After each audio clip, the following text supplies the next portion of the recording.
want you to listen. Just listen. This is the Trinity River.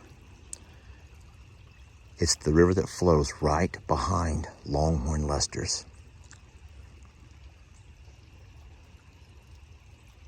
Can you hear it? That's the flow of the water. The river is higher now than we've ever seen it.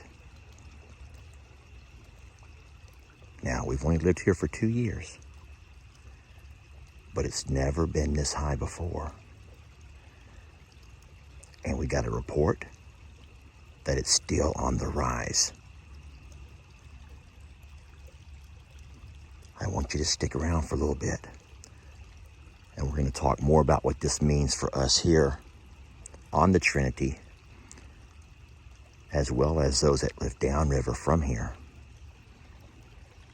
You're not going to want to miss this video. And no, those are not dead people. I'm just doing this to be safe.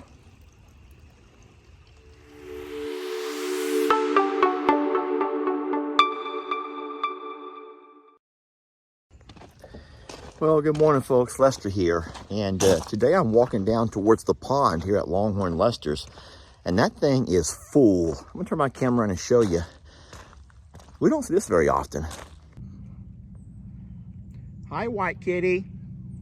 So her name is Avalanche. The boys named her. We call her White Kitty. And she's one of our barn cats. Hi, sweetie. Can I love you? So we have 10 cats here at Longhorn Lester's. 10. You heard me right. I know, we're like crazy, freakishly crazy cat people. But if you ever ask to see all of the cats in one video, that's probably never going to happen. Because guys, you just can't call a barn cat and they all come running. You guys know that the cats really have kind of like scattered themselves all around this property. We have the 3 that live inside the house. Those are easy to call and grab in one video. But all these others, you never know where you're going to find them. Seriously, you don't know where you're going to find them on any given day. So I don't come bearing any gifts, so these cows shouldn't give me a hard time. I want to walk out and show you guys how much water we've gotten, how great the pond looks. So we've talked about it before, recently actually, where when the pond is full, and we know it's full because it comes right to the bottom of our spillway, it should come up to the rocks over here. And there you have it. Isn't that nice? Now, if we do get any more additional rain, and I know we're going to, not to worry, the pond's not going to back up and flood the barn. Instead, it will spill over the spillway. I think the bigger question right now is to ask yourself, how long do you think it'll be before the pond begins to recede again? Everyone knows that our pond does have a leak. Guys, where's Tex? Babe! Where's Tex?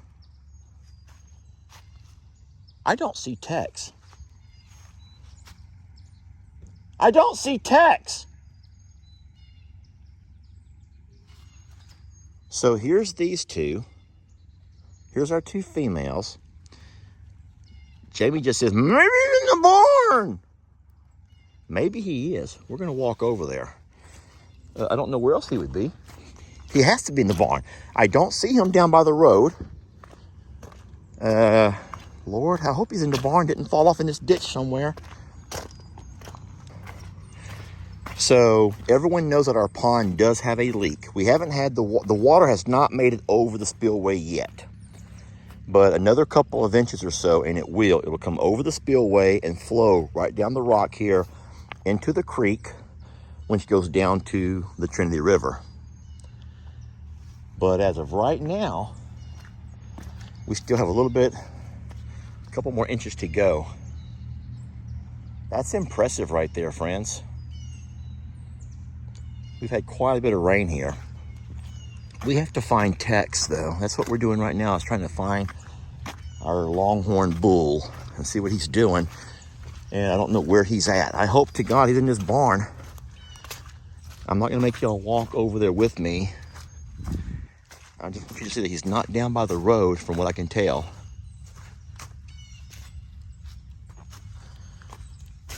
Oh, Lord.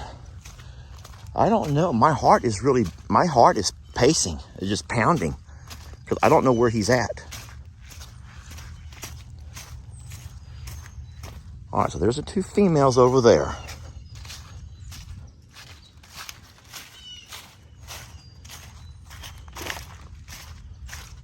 I hope he's in this barn. Oh. I was very worried about you. I'm glad you're okay. Yeah, he's fine, y'all. Don't forget, we do keep dry hay in there. And they have spread that hay out so much, they've made sort of a bed on the barn floor. And so if he wants to go in there to get out of the weather, he can completely, that's fine. I love the fact that he uses the barn more than what he used to. If you remember, he used to be terrified of the barn. But lately, he's been going in there more often. I want to remind y'all that last year, when Dixie was still alive, that Tex and his family would not fight Dixie, but Tex and his family absolutely tried to take over that little loafing shed. Tex would not go inside the barn. Instead, they were always in the loafing shed. He and as many of his family he could fit.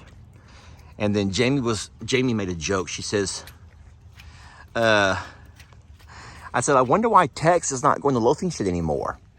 And she goes, that's because that's where he used to share that with his woman, with Santana. And if he shared the loafing shed with his woman, that's like their sacred place. She goes, it's kind of like a lot of women, you know, a man may have an affair, and that's horrible, and there's no excuse for that and all this kind of stuff. But it's compounded 100 times worse if that man has an affair in his wife's bed. Ooh. And so, I don't know if cows are the same way, but Tex may be saying, you know what? I'll take care of my business if I have to with the both of you, Reba and Dolly. He goes, we're not going into Santana's bed. No, we're not. And so it's cute how he'll go to the barn and let these ladies come inside the barn with them, but he has not taken them inside the sacred Santana's bedroom, which is cute. So I have to ask you, ladies, your thoughts on that? Do you think that that's really what Tex is doing? He will not desecrate Santana's bed with these other hussies. Oh, Lord, look, we got more barn kitties. Hi, sweetie. Kitty. Come on, come here. Right there. Don't be mad at me for asking that question. I'm just curious. I can't picture Santana telling Tex, fine, do whatever you have to do, but just do not do it in my bedroom. That's kind of sad if that's Santana's final words to him. Oh, buddy, you don't want to do anything. You just want your sweet girl back, huh? Well, folks, I'm walking down towards the river, and I want to show you all what 13 inches of rain in the last 3 days has done to the river here behind the house. Now, you all know that Lake Livingston is, in fact, the largest lake in all of Texas, and it's just a couple of miles north of here. We got an alert that said they're going to open up the gates on that dam to let water out. So everyone downriver needs to be aware of rising water. And within a couple of hours, friends, I kid you not, within a couple of hours, we just saw the water like it is now. It just kept coming and coming. Now, we've gotten a lot of rain here, But you all know how water works. It rains upstate or upriver. We'll just call it upriver.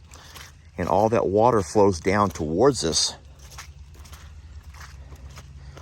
And then it fills the lake to capacity. At that point, they open the floodgates on the lake. And then that water begins to come downriver. So this is actually higher than we've ever seen it here. Even though I have seen pictures from Mr. Dub and Miss Sharon, the former owners of this property, how there was a time during Hurricane Harvey when the water was up onto this next ridge and actually about halfway up into the little fishing cabin over there. So it has been much higher, but this is the highest we've seen it.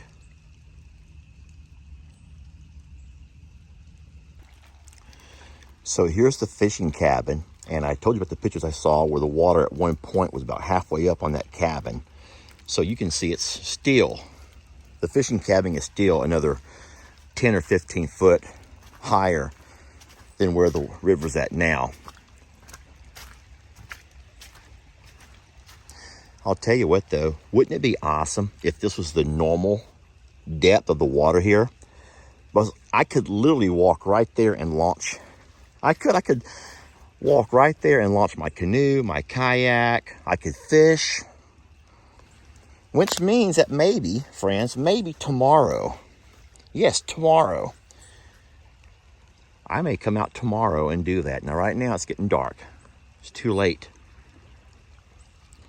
But I'll tell you what I'll do. I'll come out tomorrow, and I will bring my kayak. Oh, I'm excited about tomorrow. I'm so excited about tomorrow.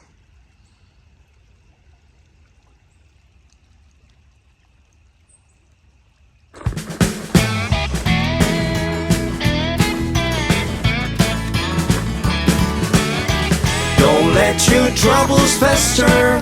Come watch Longhorn Lester. Yeah, something like that.